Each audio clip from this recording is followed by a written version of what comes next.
C'est un réflexe presque quotidien de beaucoup de motards, contourner les déformations de la chaussée et les rainures au sol.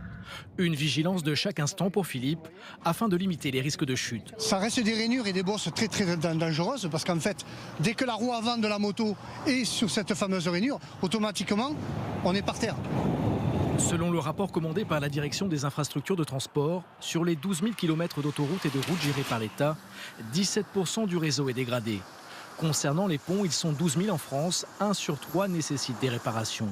Un constat alarmant qui a même fait récemment réagir la ministre chargée des Transports, Elisabeth Borne, après l'effondrement d'une partie de chaussée d'une autoroute en région parisienne.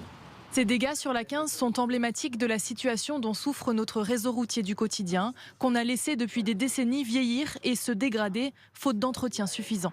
Sur les axes secondaires, comme ici en Gironde, cet élu fait le même constat. La route s'est effondrée à cause du pluvial le mois dernier, donc il y a eu ce pansement. Voilà, donc on rafistole au lieu d'investir massivement. Et pour investir, les collectivités ont bien sûr besoin d'argent. Problème, selon Benoît Simion, qui est aussi le rapporteur du budget transport à la Commission des finances, les ressources financières manquent et elles sont mal réparties. Aujourd'hui, le transport en France représente 45 milliards d'euros de recettes et on injecte sur notre réseau 15 milliards.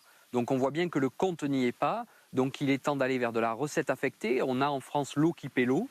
Il s'agirait de dire que le transport paie le transport afin d'investir massivement sur notre réseau. Pour que les routes restent praticables, l'État va devoir payer environ 1 milliard d'euros par an jusqu'en 2037. Une somme colossale mais nécessaire.